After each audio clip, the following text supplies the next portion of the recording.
State was therefore one of the early pioneers on this. And they were extremely successful, as I said, for 600 years based on this. So how long are your enterprise going to be successful? With or without your dragomans or the knowledge navigators? That takes us to this little observation that we are probably moving from the enterprise level more and more to the context for the enterprise. And that could be called the IC of nations. The context for your intellectual capital, the context for your future. IC of nations. Many years ago I was supporting this kind of work at Brookings Institute in Washington. I was sponsoring it, I was participating in it, and one of the key persons there was Baruch Lev.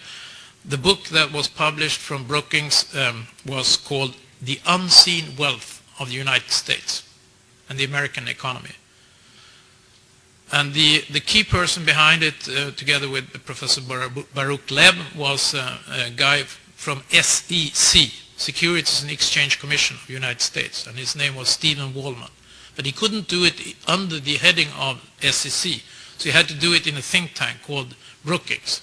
So they outsourced this knowledge navigation to Brookings to report on the unseen wealth of the United States. And you can get it from the web if you go up and look for the unseen wealth and start to look into that. It was written roughly about 12 years ago. Today we are talking about it in terms of the intellectual capital for communities.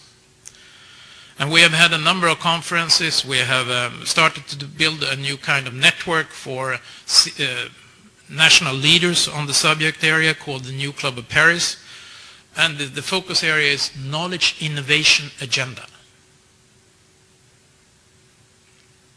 You can relate that to Thailand and ask the question, what are the knowledge innovation agenda for Thailand? What are the subject areas where you are going to be the most innovative nation in the world, given the context and the culture you have? Culture can never be copied, so it's one of your unique assets. And that's why this knowledge innovation agenda starts with the culture, and we will come back to that later on today. And intellectual capital for communities is extremely important, and therefore in December, OECD and the Ministry of Economics in Japan had a conference, a whole week devoted to this.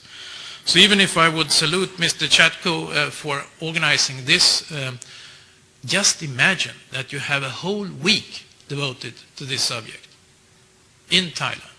And this is what's happening right now in Japan for the second time. They had it in December last year, and they will have it in December this year as well.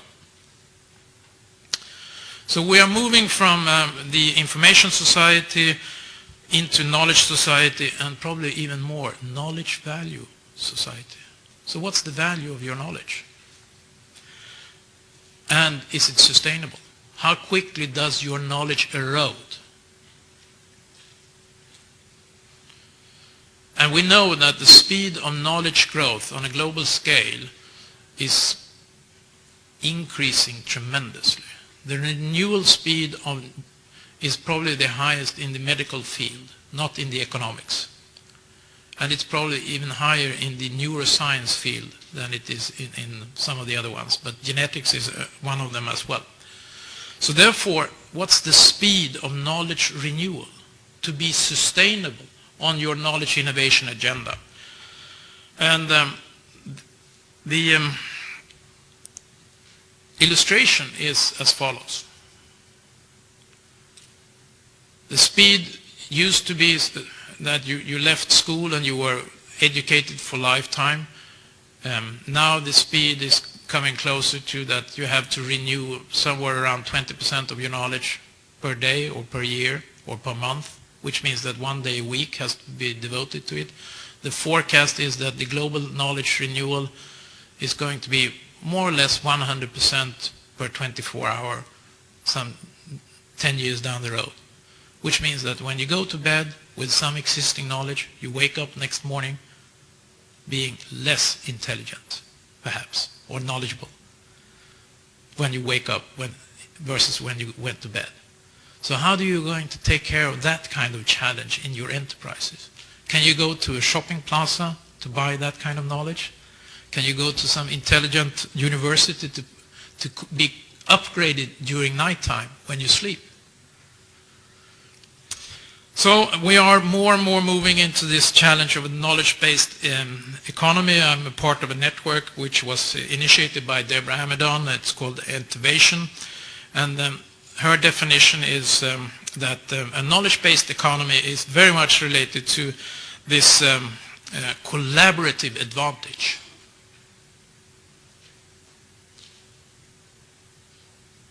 This collaborative advantage is extremely important when we're starting to see how we can build networked enterprises, networked societies, networked nations. And that's the value adding is not coming from you, it's coming from you together with someone. So therefore, a very simple definition is that knowledge is in between. The knowledge is in the relationship. Could it be that the tremendous skill of relationship handling of Thailand is one of your biggest advantages for the future? So to give you an overview of what has happened during the last 20 years, you can see that on a national scale as well as an enterprise scale, there is a lot of things going on. You can download this from innovation.com, this slide. It's just to show that it's a kind of evolutionary growth curve of things happening.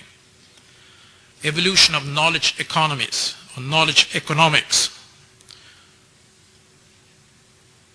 Challenging our traditional way of looking upon it. And these are the top 10 intellectual capital countries of the world from a research presented on Taiwan in December last year. You can see Sweden, Finland, Switzerland, US, Denmark, Singapore, Netherlands, Norway, Iceland, and Canada on this list. So when will Thailand be on this list? Are you in charge of that? Could it be that you have some potential to add to this? Could it be that this context for the knowledge collaborative advantage is one of your prime assets, but does it show up in the national accounting statistics? So another little observation with this is that it looks like, when you compare with statistics from the World Bank, that it is small island countries that are the winners. Small islands with an open approach to the future. And you can see most of these 10 countries are pretty small, actually. US are sliding down on the list, we know, and we're coming to that shortly. So what we are starting to see is this kind of evolution, the brain circulation. So how many brains do we have in North America, roughly? Any idea? How many brains, regardless of quality? How many brains do we have? Roughly 400 million. How many brains do we have in Europe? 600, roughly, depending on where you set the border. How many brains do we have in Asia? 3 billion brains. So 400, 600, 3 billion in the corners of this triangle. So what do you think will happen? Brain circulation. And how does that relate to very simple illustrations like visas, tax regulations, working permit, housing permit? So this is the contextual issue for this brain circulation. And therefore what the early signs is showing is that the brains are moving out from the United States, searching for other territories. How do we nourish this?